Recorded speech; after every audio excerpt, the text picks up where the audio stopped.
Hello friends, and welcome back to our homestead. We recently harvested our broiler chickens, our meat birds, and we froze some, we butchered some of them were gifted as friends and to our friends and family. But today I would like to do something a little bit different. Today I would like to can some of the chicken meat.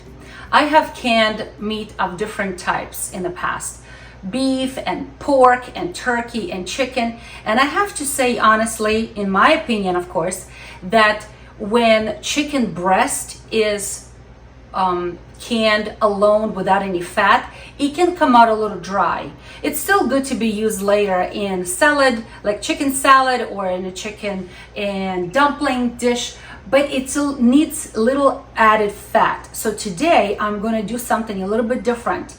I'm going to be canning chicken thighs, okay, on the bone with skin. Many people choose to remove skin because it produces too much fat, but I don't mind. As a matter of fact, when the meat is cooked and pressure canned in the jar, it shrinks, it comes down a little bit. And the layer of fat on the top actually protects it and makes it nice and juicy. It does make it juicy. So I'm going to show you my method because, you know, I grew up with a Russian mama who always done things a little bit differently than maybe other people. So I want to show you how I'm going to be canning this meat. And let me tell you, because it's going to be on the bone, it's going to be so juicy. I am not kidding. And then later you can make chicken tacos, chicken enchiladas, chicken whatever.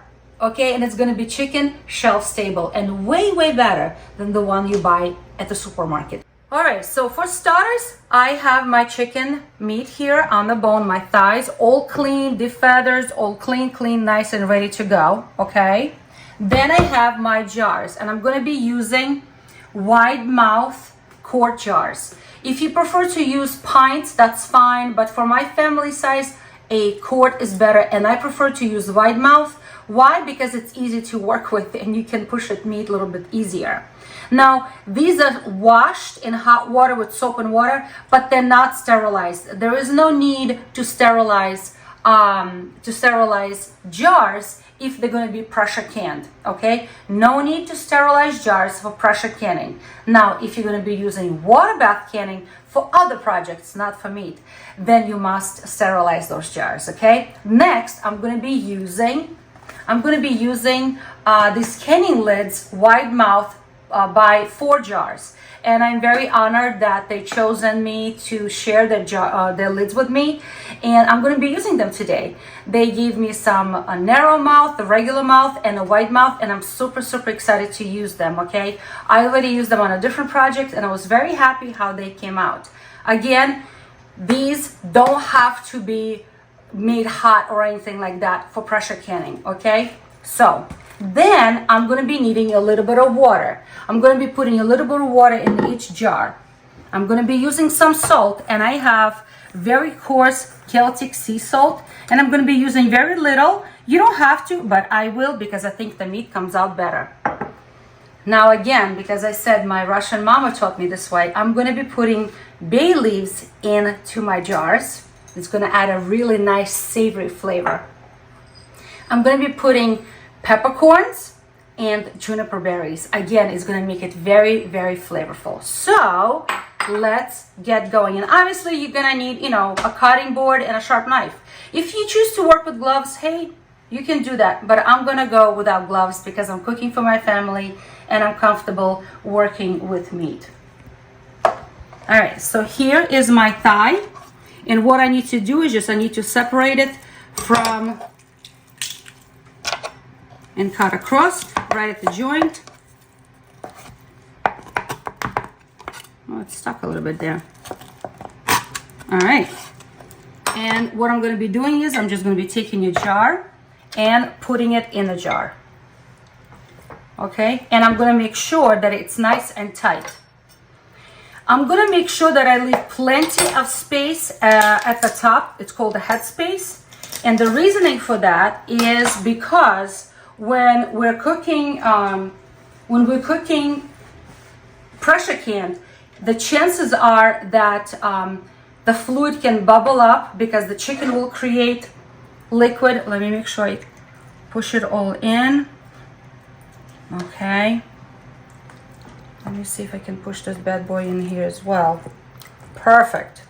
Perfect. So I have at least 1 inch to 1.5 inches of headspace, okay? So I'm not going to show you how I'm going to do all of them. I'm just going to show you a few. All right, so now I'm going to be adding 1/2 teaspoon of coarse salt, okay? Or you can omit salt if you like.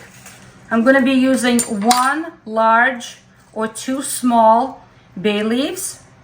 I'm going to be taking 3 or 4 juniper berries. And I'm going to take a small bunch, just like this. I'm not even counting, maybe 5 or 6 of peppercorns. And they're different colors. I have red, I have white, whatever. And then what I'm going to do is I'm just going to add a very little bit of water. Okay, I'm going to allow it to seep down a little bit. So it will be probably about 1 inch or so of water at the bottom. Some people prefer not to use any water at all, but in my experience, I find that the meat comes out a little juicier when a little bit of water is added. And guess what? That's it. Okay, I will show you the finishing project when I'm putting the lids on in a minute, but let me keep cutting the meat and filling up the jar. So I cut up all the chicken, and in 1 quart jar, it fits 2 thighs. Thigh and a drumstick. So that's how much I was able to do. I have 12 jars here, and I washed my hands, so my hands are clean now. And like I said, I'm going to be putting a bay leaf into each jar like this. If it's a large one, just 1. If it's a small one, I'm going to throw in a couple of little ones. But I just find that it adds a really good flavor, okay? Now, some people will argue with me not to add any liquid to canning, and you're right, it does produce a lot of juice. The chicken will produce a lot of juice, and because there's skin on it, it's going to produce a lot of fat. But I also find that adding just a little bit, I'm not talking filling it up, I'm talking just adding a little bit, it does make a difference for the flavor, okay? So I've got the bay leaf. Let me put the salt. Where did my spoon go? I lost my spoon. Here's my spoon. And again, I'm just going to be putting a 1/2 teaspoon. If you choose to put more, because sometimes the recipes call for more, you go ahead. But I don't want to over salt it, because you can always add later, but it's not easy to remove. You know what I mean? So 1/2 teaspoon is fine with me. Okay. And again, I'm going to be adding a little bit of pepper into each. I'm not even counting, a few. I'm just dropping them in there. And then I'm going to do the same thing with juniper berries. If you want to omit that and just do plain chicken, that's fine too. I'm sure it's going to come out just fine. But I'm going to flavor it just a little bit.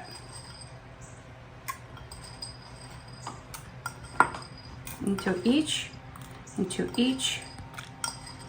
Not too much. I ended up removing a little bit of fat on the thighs because my chickens were fat. Goodness, those girls were fat and delicious and juicy. All right, that's done. And again, I'm going to be adding just a little bit of water. I'm not kidding, not much at all. When people think I'm filling it up, no, it's more like a little bit of a splash. Okay, so at the bottom, it may equate to, I don't know, maybe 1 inch, maybe even less. All right, so they all have a little bit of water. That's done. And then before I put the lids on, let me push this guy in a little bit more. He's sticking out. Okay, that's fine. Before I put the lids on, I take a little bit of vinegar on a paper towel, just a little bit like this, okay? And I like to run the edges of each jar to make sure that I have no salt on it, I have no fat. Because remember, I was touching it to push the meat inside. So I want to make sure they're nice and clean. All right. It's also a very good time to make sure that there's no jagged edge on one of your jars, because if that's such a thing, it's not going to make a good seal and you're going to lose your content of the jar and it's just going to be a mess. All right. And at this point, I'm going to be putting my brand new lids I got from 4 Jars. It's a good company. It's a family-owned company. I'm super happy with them. And I'm just going to be going and putting on top of each one of them.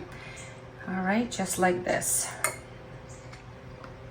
If I was doing this for water bath canning, I would have sterilized all the jars, and I would have made sure that these lids were very, very hot. Okay, I usually cover them with boiling water. And now I'm gonna put on the rings. Hey, who else keeps their rings in this way? This is how I keep my rings. Isn't that fun? And then I'm gonna take out how many I need. And they're gonna be all finger tight. So finger tight, what does that mean? Finger tight, that means they're not tightened by a machine. They're gonna be tight by your hand only, okay? So that means that you're not gonna over tight them, because while they are processing, I'll show you what I mean in a second. What it means is that while they're in that's it, done, okay?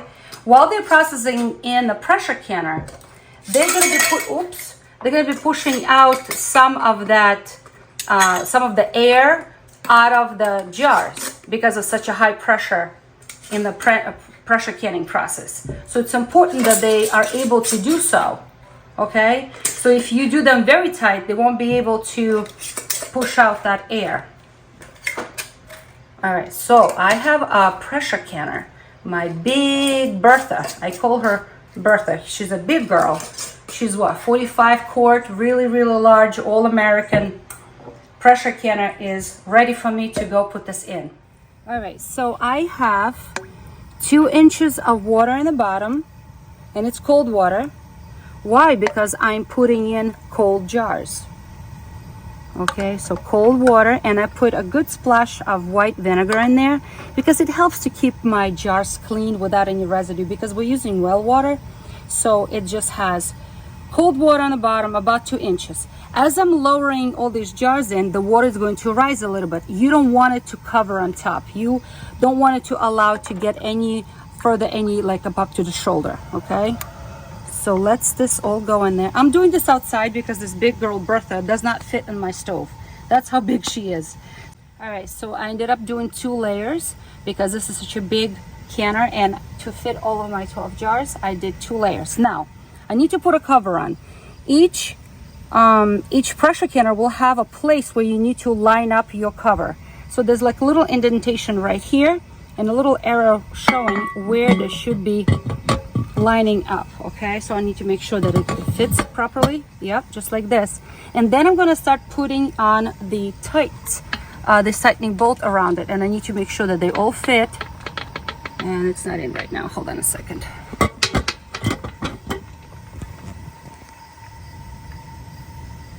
Okay.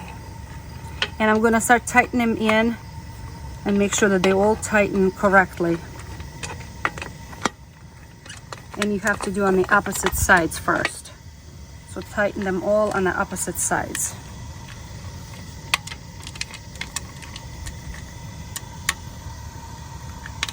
All right, so now I'm gonna tighten them all up. Oops, come back here.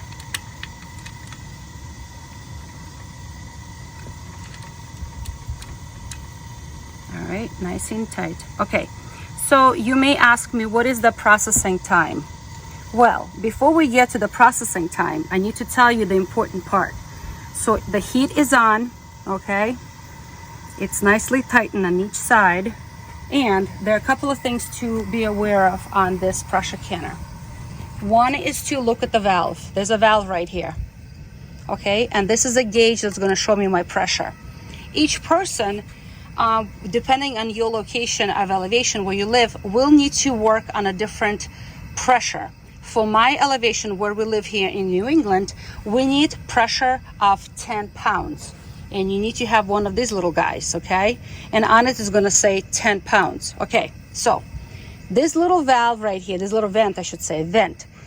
Once the heat is on, everything is nice and tight, right? I'm gonna be watching for this vent to begin to vent. It's gonna be nice and steady stream of pressure coming out of it. So as soon as I see nice and steady, I'm gonna set the timer for 10 minutes. And it's gonna steam for 10 full minutes.